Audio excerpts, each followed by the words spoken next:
आप सभी का एक बार फिर मेरे YouTube channel commerce classes bye विशाल सर में हार्दिक स्वागत है। आपने मेरे दो पहले video unit 1 management and it's objective और दूसरा वीडियो प्रिंसिपल्स ऑफ मैनेजमेंट ज़रूर देखा होगा। और एक बार छोटी सी रिक्वेस्ट उन विद्यार्थियों के लिए करना चाहता हूं जो इस चैनल पर मेरे लिए नए हैं या जो पहली बार इस चैनल को देख रहे हैं। Welcome for those students on my YouTube channel commerce classes bye Vishal sir. और आप इस चैनल को यूट्यूब पे सर्च कीजिए, सब्सक्राइब कीजिए और एक छोटा सा बेल आइकन है साथ में, उसको ज़रूर प्रेस कीजिए ताकि आने वाले सभी लेटेस्ट नए वीडियो आपको मिल सकें। मैंने एक छोटी सी कोशिश करी है ताकि आपकी बिजनेस स्टडी का सभी यूनिट्स का रिवीजन मैं करा सकूं। तो बिना समय व्यर्थ किए अब हम आगे पढ़ाई की ओर चलते हैं। Let us start. ये है चैप्टर 3 यूनिट 3 प्रबंध और व्यावसायिक वातावरण या पर्यावरण, मैनेजमेंट एंड बिजनेस एनवायरनमेंट। चलिए अब सीधा पढ़ाई की ओर चलते हैं। व्यावसायिक पर्यावरण या वातावरण क्या होता है? व्यावसायिक वातावरण, business environment. What is business environment? Business environment उन घटकों के योग से बनता है जो व्यवसाय को प्रभावित करते हैं और जिन पर व्यवसाय का कोई भी नियंत्रण या कंट्रोल नहीं होता। बिजनेस एनवायरनमेंट वो सभी फैक्टर्स आते हैं। फैक्टर क्या होते हैं? जो उसको प्रभावित करते हैं। तो बिजनेस एनवायरनमेंट उन सभी घटकों का योग है जो व्यवसाय को अफेक्टेड करते हैं कि अगर वो फैक्टर्स में थोड़ा बहुत भी परिवर्तन होगा तो बिजनेस अफेक्टेड होगा। जैसे मान लो ये आप एक बीमारी वाला एटमॉस्फेयर चल रहा है, कोरोना वायरस चल रहा है, कोविड-19 चल रहा है। आप सब जानते हैं 2 महीने तक सारे दुकानें और बिजनेस हर चीज़ बंद रही, लॉकडाउन रहा, तो इसका बिजनेस में बहुत इफेक्ट पड़ रहा है। तो ये भी एक फैक्टर है।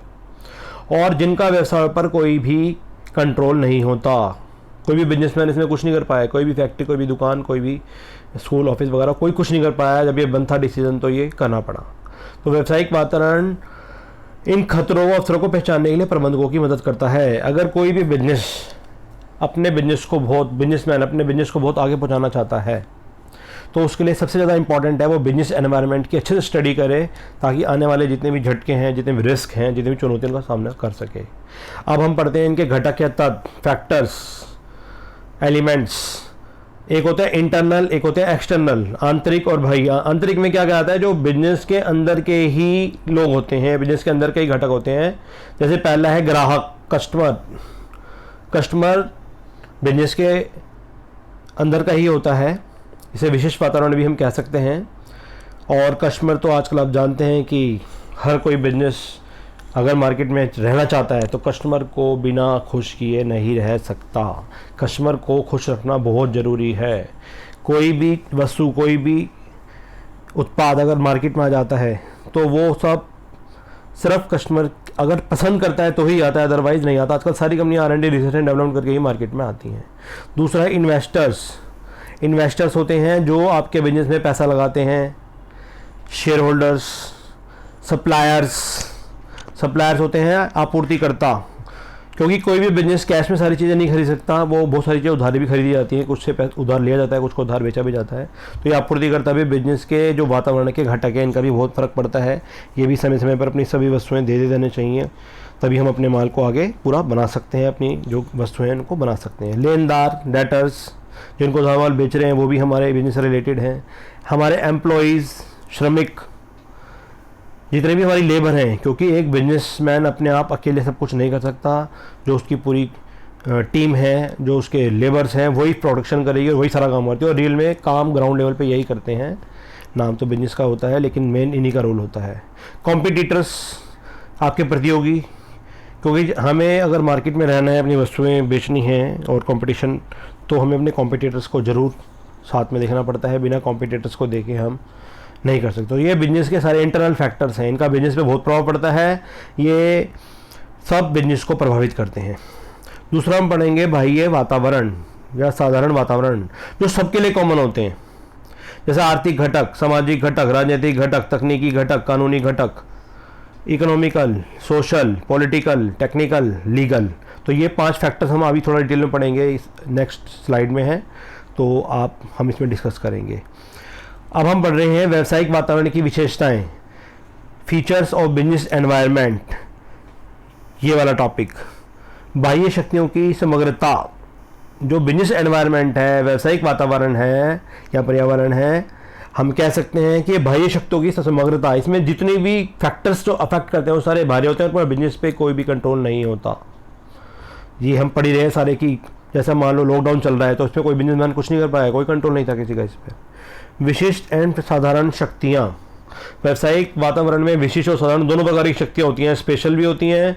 स्पेशल शक्तियों में ग्राहक, प्रतियोगी, जो हम इंटरनल पढ़ रहे थे पर वो विशिष्ट में आती हैं, विशिष्ट कहते हैं, और प्रतियोगी, निवेशक, ये सभी आते हैं जो सभी उद्यमों को प्रत्यक्ष रूप से प्रभावित करते हैं, क्योंकि किसी भी फैक्टर का, कस्टमर का, इन्वेस्टर का, सप्लायर का, क्रेडिटर, डेटर का, लेबर का, कंप्यूटर का अगर फर्क पड़ेगा बिजनेस डायरेक्ट होगा। इसको हम विशेष शक्तियाँ भी कहते हैं। और साधारण शक्तियों में दूसरी पढ़ते हैं बाहर वाली जो हम पढ़ रहे थे, राजनीतिक, सामाजिक, आर्थिक, कानूनी, ये सब आते हैं। इन सब का बिजनेस सबको प्रभावित करती हैं, लेकिन इनडायरेक्ट वे में, डायरेक्ट नहीं पता लगेगा लेकिन इनडायरेक्ट में प्रभावित करती हैं।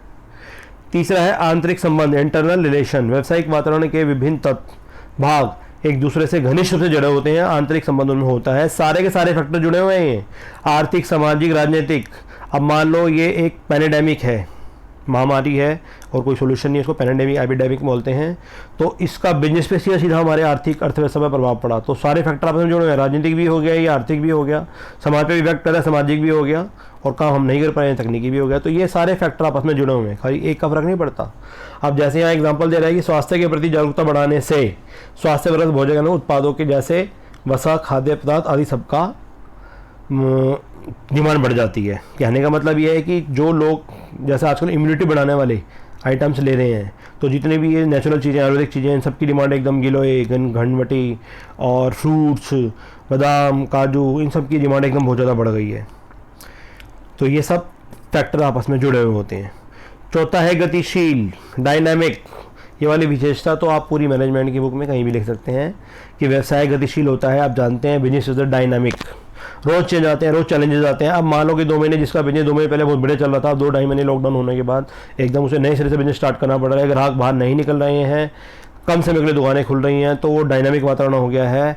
इस पर उस बिजनेसमैन को सब कुछ एडजस्ट करना पड़ेगा, फिर दोबारा से शुरुआत करनी पड़ेगी। तो इन सब चीज़ों का बिजनेस पे बहुत ज़्यादा फ़र्क पड़ता है।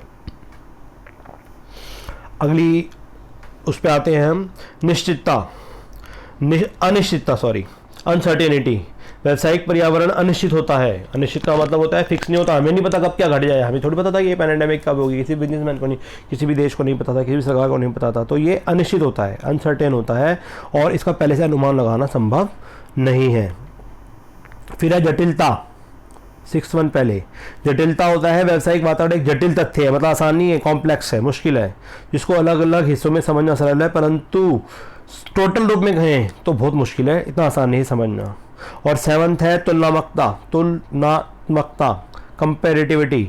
व्यावसायिक पर्यावरण एक तुलनात्मक अवधारणा है जिसके प्रभाव भिन्न भिन्न देशों व क्षेत्रों में भिन्न भिन्न होता है। फॉर एग्जाम्पल, तैयार स्वास्थ्यवर्धक भोज्य पदार्थ की मांग ग्रामीण शहरों में ज़्यादा होती है, और जैसे कि एकदम एटमॉस्फेयर बदला तो आजकल ये जितने भी आपके इम्यूनिटी बूस्टर्स प्रोडक्ट हैं, इनकी डिमांड एकदम बहुत ज़्यादा बढ़ गई।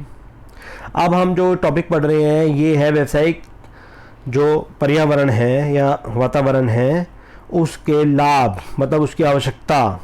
यहाँ से पढ़ेंगे, जो मैं इंपॉर्टेंट लिख रहा हूँ ना, ये यहीं से ही। पहला है क्यों पड़ती है व्यावसायिक वातावरण की जरूरत, क्यों है हमें व्यावसायिक एनवायरनमेंट के बारे में समझना क्यों है। मेरिट, पहला अवसरों की पहचान तथा पहल के लाभ। बिजनेस में बहुत सारी अपॉर्चुनिटीज़ मिलती हैं, जो उस अपॉर्चुनिटीज़ को समय पर बुला लेता है वही सबसे आगे जाता है, और एडवांटेज ले जाता है फर्स्ट मूवर का। कहने का मतलब ये हो गया, आप जैसे एक छोटा सा एग्जांपल मैं देता हूँ, मान लीजिए जितने एजुकेशन इंस्टीट्यूशंस हैं या जो भी कोचिंग चल रहे हैं आजकल, बच्चा कोई जा नहीं रहा तो सबको डिजिटलाइजेशन होना पड़ रहा है। तो डिजिटलाइजेशन जो भी जितनी जल्दी पहले डिजिटलाइजेशन कर लेगा, कंप्यूटर नेट पे आ जाएगा, यूट्यूब्स पे आ जाएगा, उसके थ्रू वो ज़्यादा से ज़्यादा स्टूडेंट तक पहुँच सकता है। तो इसका मतलब है कि समय के अकॉर्डिंग बिजनेस को अपने आप को चेंज करना पड़ता है, अपनी अपॉर्चुनिटी को पहचानना पड़ता है, और जो इनके साथ कॉप अप करते हैं वो बहुत आगे जाते हैं, और जो इनको छोड़ देते हैं वो बहुत पीछे रह जाते हैं, वो खत्म हो जाते हैं। हम एक नोकिया कंपनी का छोटा सा एग्जांपल ले सकते हैं कि जब डबल सिम फ़ोन आए थे, तो जो नोकिया कंपनी थी, तो नोकिया कंपनी का मालिक उस समय ये कह रहा था कि कोई ज़रूरत नहीं है, कौन 2-2 फ़ोन लेगा, कौन 2-2 सिम का फ़ोन लेगा, 2-2 फ़ोन लेंगे लोग, ये करेंगे वो करेंगे। तो वो समय के साथ नहीं चली, लेकिन सैमसंग चली, तो सैमसंग फर्स्ट मूवर एडवांटेज प्राप्त करती हुई बहुत आगे की टॉप की कंपनी बन गई थी, और नोकिया मार्केट से बिल्कुल ही ख़त्म हो गई थी। खैर आगे चलते हैं। सेकंड, दूसरा, खतरों की पहचान एवं समय से पहले चेतावनी में सहायक। अगर आप बिजनेस एनवायरनमेंट को अच्छे से पढ़ रहे हैं, अच्छे से स्टडी कर रहे हैं, तो आपको अपने बिजनेस में जो आने वाले खतरे हैं उनकी पहचान समय से पहले एक इंडिकेशन के रूप में आपको पहचान मिल जाएगी, और आपको अलर्टनेस पहले से ही इसके बारे में जानकारी मालूम हो जाएगी, और आप जो आगे आने वाले झटके हैं उनको आप झेल सकते हैं, इससे आप बच जाएंगे। फॉर एग्जाम्पल, बजाज ऑटो ने होंडा और बोराशी कंपनियों से खतरे को भांपते हुए 2 पहिया वाहनों में उचित परिवर्तन सुधार किए, और आज बजाज पूरी बाइक पे चलती है, आप अच्छे से जानते हैं। और थर्ड वन, तीसरा है परिवर्तनों का सामना करना। अगर कोई भी बिजनेस जो बिजनेस एनवायरनमेंट के बारे में अच्छे से पढ़ रहा है, वो आने वाले जितने भी चेंजेस बिजनेस में होंगे उनका सामना कर जाएगा, क्योंकि वो पहले से इन चीज़ों के लिए तैयार है। नंबर 4, प्लानिंग एवं नीति नियोजन और नीति निर्धारण में सहायता। व्यावसायिक पर्यावरण की समझ से कोई भी बिजनेस अपनी प्लानिंग करने में और पॉलिसी निर्धारित करने में सहायता इससे बहुत ज़्यादा मिलती है। उदाहरणार्थ, आईटीसी होटल ने भारत में विभिन्न होटल खोलने का तब सोचा जब उसे भारतीय टूरिज्म उद्योगों से अवसर की संभावनाएं दिखी, मतलब वो अपनी फील्ड में आ गए।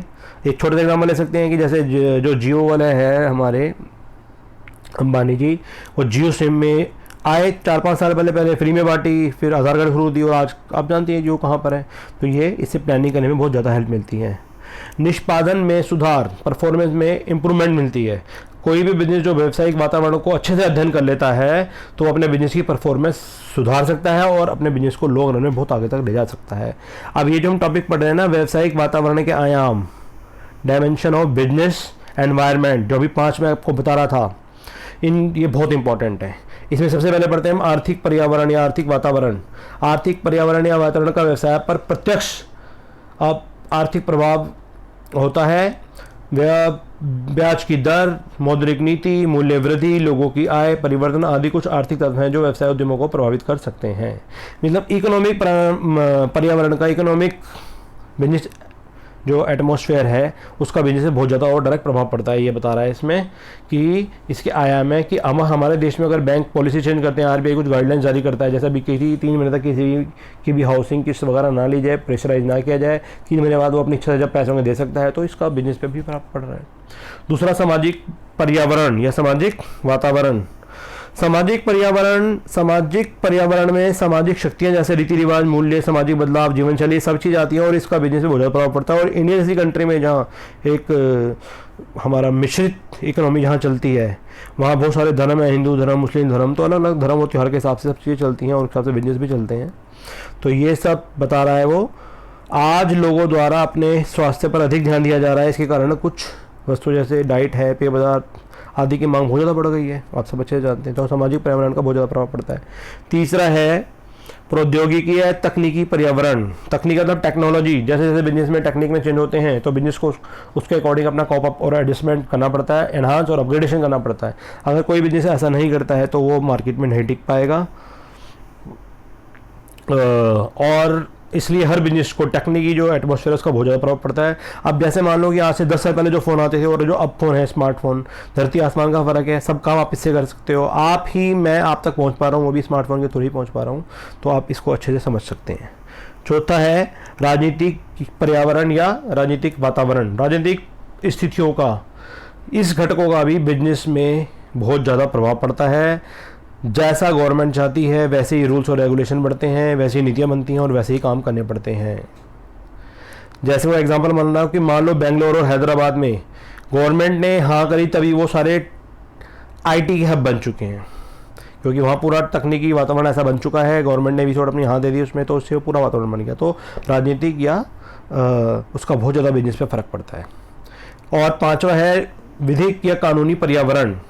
विधिक पर्यावरण में सरकार द्वारा पारित विभिन्न विधेयक, कानूनी, प्रशासनिक आदेश, न्यायालयों के फैसले, इन सभी चीज़ों का बिजनेस पे बहुत ज़्यादा प्रभाव पड़ता है। जैसा गवर्नमेंट चाहती है, जैसे रेस्ट्रिक्शन गवर्नमेंट लगाती है वैसा होता है। इसका सबसे बड़ा एग्जांपल हम ले सकते हैं अभी कोविड-19 में गवर्नमेंट ने जितने भी आपके शराब के ठेके थे, वाइन शॉप से सारी बंद हो गई थी और कुछ भी नहीं मिल रहा था। तो ये जैसा गवर्नमेंट चाहती है वैसा ही होता है। तो ये लीगली कह सकते थे या पैंडेमिक के कारण कैसे भी कह सकते हो, तो वो बंद रही। और जब फिर गवर्नमेंट जब अब चला, अभी पीछे 10-5 दिन पहले शुरू हुई हैं, तो अगेन दोबारा चल पड़ी। तो बिजनेस का बहुत ज़्यादा फर्क इन सब चीज़ों पर पड़ता है। अब हम पढ़ रहे हैं एक और टॉपिक, भारत का आर्थिक वातावरण कैसा है। आर्थिक सुधारों को मुख्य रखते हुए भारत सरकार ने नई आर्थिक नीति 1991 बनाई थी। ये टॉपिक काफ़ी इंपॉर्टेंट है, कई बार पेपर में आता है और कई बार इसका जो नीचे वाला क्वेश्चन है वो काफ़ी ज़्यादा इफेक्टिव है। व्यवसाय एवं उद्योग पर सरकारी नीतियों का परिवर्तन का प्रभाव ही ज़्यादा इंपॉर्टेंट है। ये एंड वाला ये अभी हम पढ़ेंगे, इसको डिस्कस करेंगे। इससे पहले यहाँ 3 चीज़ आ रही हैं कि भारत का आर्थिककरण क्या है। जो नई औद्योगिक नीति 1991 है उसकी बात कर रहे हैं। ये गवर्नमेंट ने बहुत ही लिबरल जो है पॉलिसी बनाई थी। इसमें 3 बातें की मुख्य भूमिका रही है, मैं थोड़ा सा समझाने की कोशिश करता हूँ आपको। नंबर 1 है उदारीकरण, इसको बोलते हैं हम globalization. All the countries are coming very closer to each other through an machine, you can say internet और कंप्यूटर।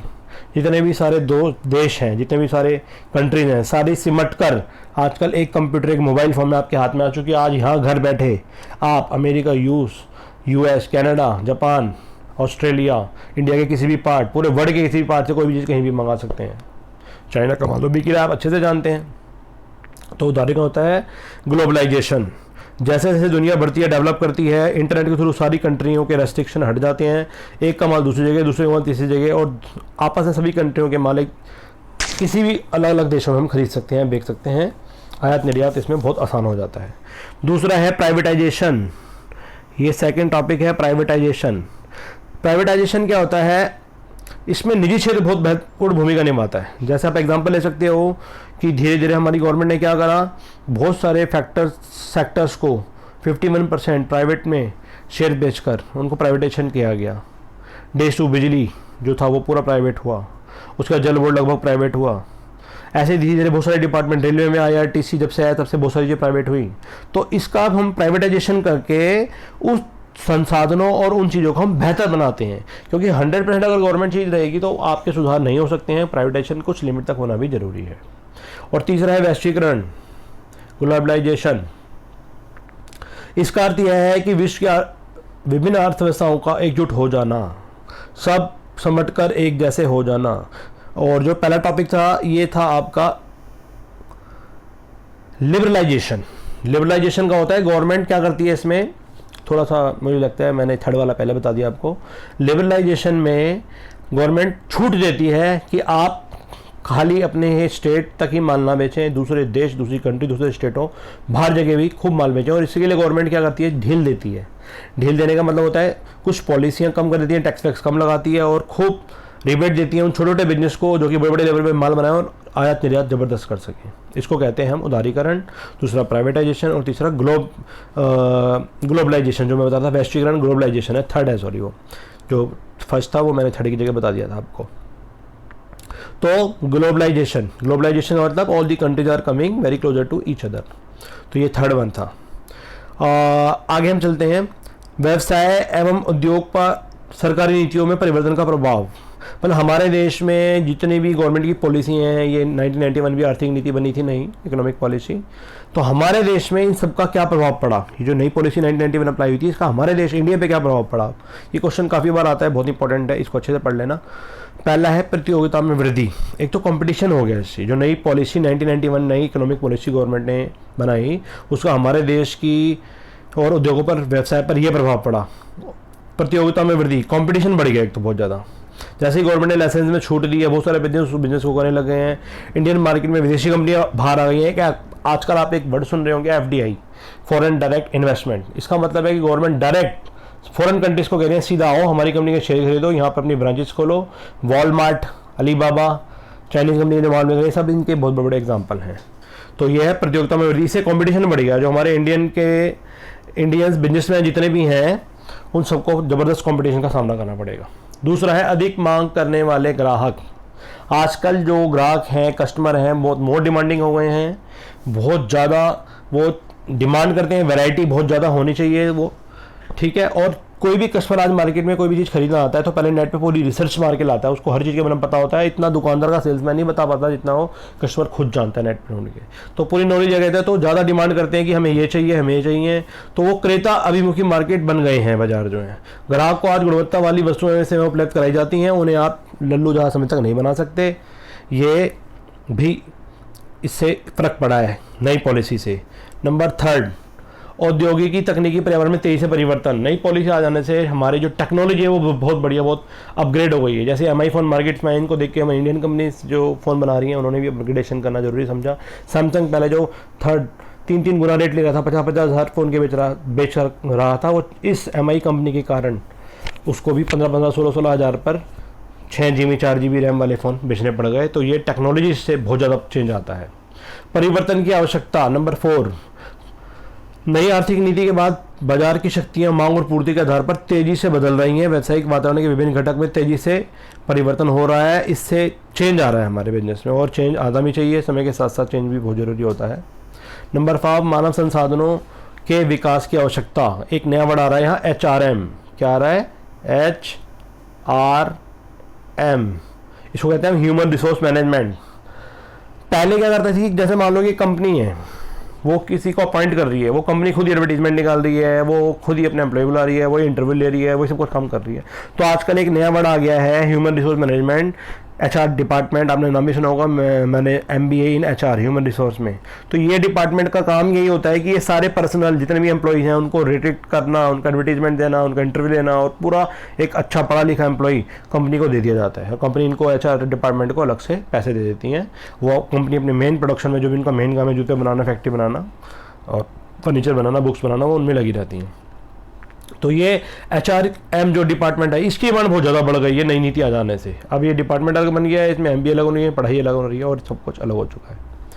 फिर छठा हम पढ़ रहे हैं, बाजार अभिविन्यास। पहले बाजार में बिक्री अवधारणा प्रचलित थी, परंतु आज विपणन अवधारणाओं को बोलबाला है। बोलबाला का मतलब हो गया, पहले तो था कि बिक्री सेल्स होती थी सिर्फ, आजकल मार्केटिंग होती है। घर बैठे आप किसी भी ऑनलाइन चैनल के माध्यम से, इंटरनेट के माध्यम से आप कुछ भी ऑर्डर दे सकते हैं। अभी रिसेंटली मैंने 2 चीज़ मंगाई है, 2 दिन में अमेजन वालों ने वो घर पे दे दी, कह रहे थे 4 दिन लगेंगे। तो ये इतनी बड़ी सुविधा मिल रही है, अगर आपको समझ चीज़ नहीं आ रही है, आपको पसंद नहीं है, आपने तुरंत वापस कर सकते हैं। हो सकता है लोकल दुकानदार जो है वो वापस करने मना करे, लेकिन ऑनलाइन वाले मना नहीं करते। 30 डेज 10 डेज रिटर्न की पॉलिसी जैसे हैं। तो इससे मार्केट ओरिएंटेशन बहुत ज़्यादा बढ़ गया है। आजकल रिसर्च बहुत ज़्यादा होने लगी है। कस्टमर जो है, जो कंपनियां हैं, मार्केट रिसर्च करके तब वो अपनी वस्तुएं मार्केट में ला रही हैं। और नंबर 7 है, सार्वजनिक क्षेत्र को बजटीय समर्थन का अभाव। आज भारत सरकार द्वारा सार्वजनिक क्षेत्र को दिया जाने वाला बजटीय समर्थन भी कम होता जा रहा है। इसमें एक क्षेत्र न कार्यरत फर्में जबकि संसाधन एकत्रित कर रही हैं, बल्कि अपनी कुशलता भी बढ़ाएं ताकि उनका विकास किया जा सके। और ये लास्ट छोटा सा टॉपिक है, व्यावसायिक परिवर्तन का पर प्रबंधकों की प्रतिक्रिया, ये वाला। तो ये ठीक है, इस पर मैनेजर्स की प्रतिक्रिया क्या है कि आर्थिक नीति में परिवर्तन का प्रबंधकों को अपने व्यवसाय को न केवल बनाए रखने बल्कि विकसित करने के लिए कई क्षेत्रों पर ध्यान देना बहुत ज़रूरी हो गया है। आजकल बिजनेस में चैलेंजेस बहुत ज़्यादा हैं, इसलिए व्यावसायिक वातावरण की समझ बहुत ज़रूरी हो गई है। कोई भी बिजनेस जो व्यावसायिक पर एनवायरनमेंट या पर्यावरण को अच्छे नहीं समझेगा, तो तेज़ी से बदलते हुए वातावरण में अपने आप को चेंज नहीं करेगा, तो वो बिजनेस में नहीं टिक सकता। Change is the name of life. तो every business have to accept changes, इसलिए ये बहुत ज़रूरी है। इसी के साथ ये यूनिट ख़त्म होती है। अगर आपको ये यूनिट बढ़िया लगी, अच्छी लगी, तो आप इसको लाइक और सब्सक्राइब ज़रूर करें। और साथ में फिर एक बार आपसे कहूँगा कि जो आपके साथी हैं गवर्नमेंट स्कूल वाले, स्पेशल हिंदी मीडियम के बच्चे, आप उनके साथ ज़रूर शेयर करें। बहुत लंबा गैप आ चुका है, 3 महीने बहुत ज़्यादा होते हैं। जब तक कंटेंट आपको अच्छे से मालूम नहीं होगा, आप अपना एग्ज़ाम की तैयारी ढंग से नहीं कर पाएंगे। तो मैं एक छोटी सी कोशिश कर रहा हूँ, 12 यूनिट में 12 वीडियोज़ बना के मैं कोशिश करूँगा कि आपकी प्रेसेस में धीरे धीरे सब कुछ रिवाइज करवा सकूँ। और ये वीडियो देखने आप सभी का बहुत बहुत धन्यवाद। Thank you.